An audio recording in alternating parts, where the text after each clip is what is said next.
En el sombrío panorama de la criminalidad, existen individuos cuyas acciones desafían toda comprensión y cuya falta de remordimiento arroja una sombra oscura sobre la humanidad.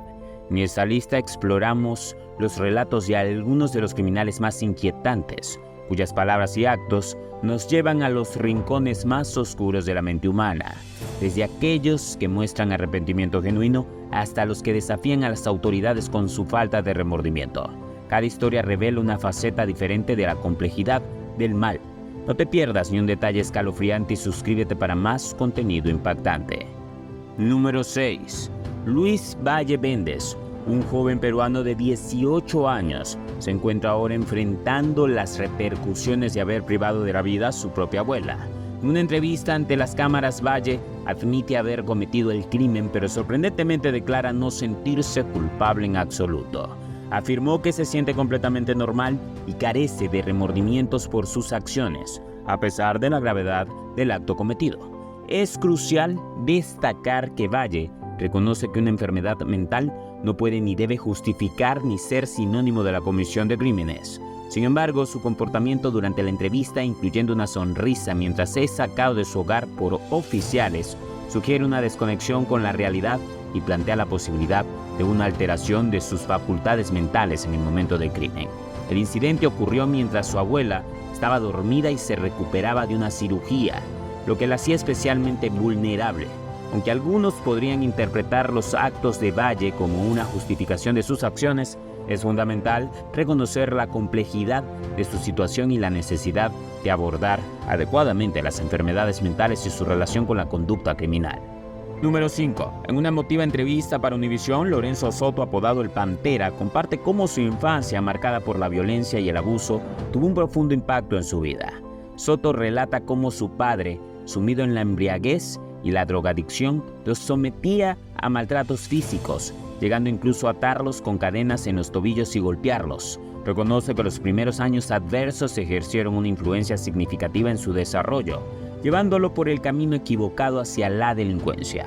El entrevistado revela cómo se involucró en actividades criminales y practicó la magia negra, buscando poder a través de rituales oscuros como hacer pactos con demonios y realizar rituales con huesos y sangre de muertos. Sin embargo, su vida da un giro inesperado cuando un guardia de la cárcel lo invita a un servicio religioso, marcando un punto de inflexión en su vida. Soto describe cómo el amor incondicional expresado por una anciana en ese momento lo conmovió profundamente, ya que nunca había experimentado el afecto materno en su vida.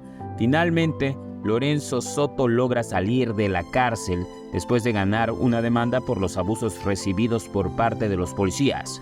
Este evento, justo y junto con el encuentro con la anciana y su mensaje de amor, lo inspira a transformar por completo su vida. Aunque nunca había escuchado esas palabras de amor de parte de su madre, el afecto expresado por esa anciana lo lleva a reflexionar y buscar un cambio positivo en su vida. Número 4. Daniel Arismendi, conocido como el Mocha Orejas, enfrenta las preguntas directas de un reportero sobre sus crímenes sin mostrar emoción alguna. Arismendi, uno de los más notorios secuestradores y asesinos seriales de México durante los años 90, mutilaba a sus víctimas y enviaba partes de sus cuerpos a sus familias como prueba de vida y para intimidarlos.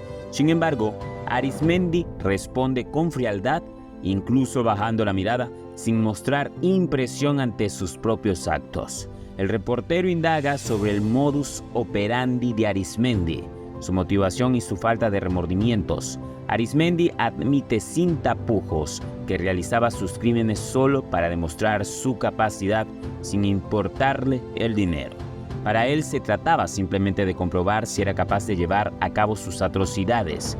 Esta falta de empatía y desapego de la realidad impacta al reportero y al público, quienes ven en Arismendi a un individuo que supera los límites de lo imaginable. En un intento por provocar una reacción en Arismendi, el reportero le pide que se ponga en el lugar de sus víctimas y que imagine ser mutilado. Sin embargo, Arismendi se mantiene impasible, sin mostrar temor ni remordimiento por sus acciones. Esta falta de humanidad y empatía deja en claro la naturaleza perturbadora de los crímenes del Mocha Orejas y la necesidad de comprender la psicología detrás de tales atrocidades. ¡Alto ahí! Estamos adentrándonos en terreno peligroso. Estas historias nos muestran lo peor de los criminales, pero no vamos a glorificar el mal.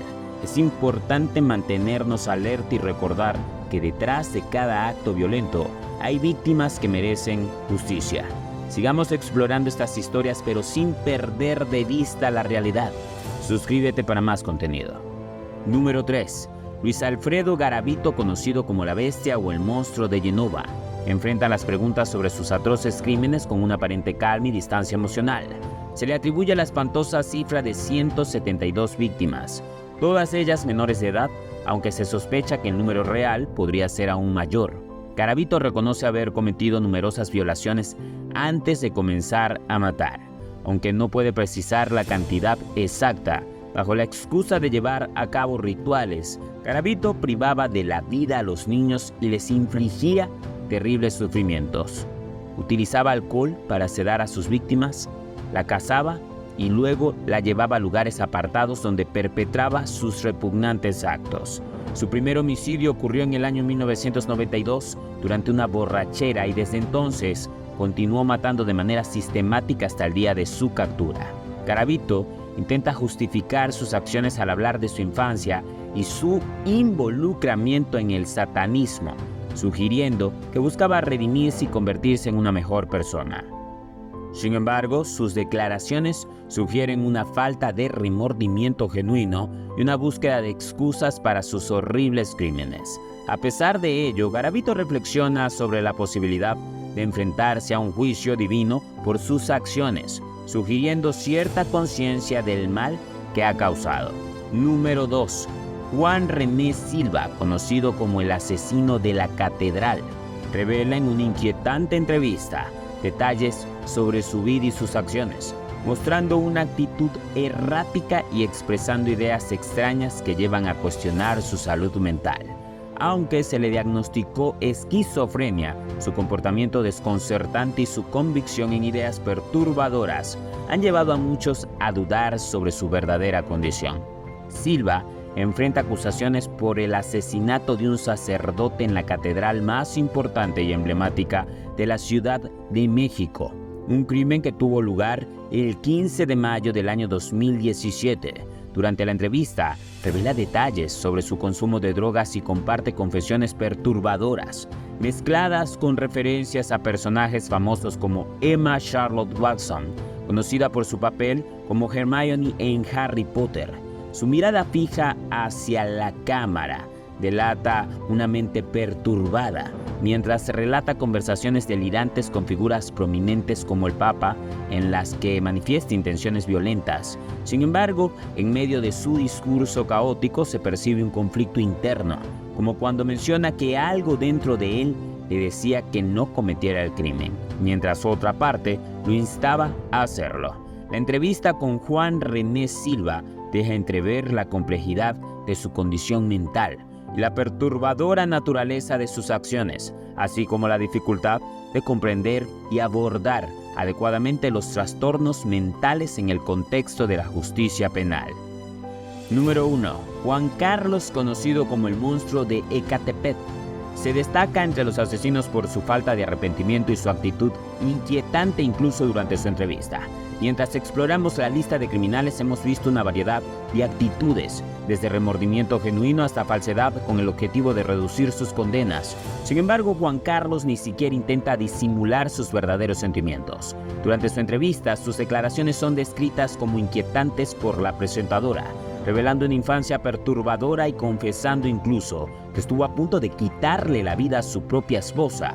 Esta revelación por sí sola es bastante impactante, pero lo peor es que no muestra ningún signo de arrepentimiento. En cambio, advierte a las autoridades que no lo dejen salir de nuevo, sugiriendo que si lo hacen, continuará cometiendo crímenes atroces. La falta de remordimiento y la amenaza hacia las autoridades son indicativos de la peligrosidad de Juan Carlos. Su actitud desafiante y su disposición a continuar con sus acciones violentas, incluso después de ser capturado, lo convierten en un individuo extremadamente preocupante. Su falta de empatía y su propensión a la violencia sugieren que representa una amenaza continua para la sociedad si alguna vez fuera liberado nuevamente. Aunque el mal puede parecer abrumador, es vital recordar que siempre hay esperanza y que cada uno de nosotros puede contribuir a un mundo mejor. Sigamos explorando estas narrativas con cautela y compasión. No olvides suscribirte para estar al tanto de más contenido. Hasta la próxima.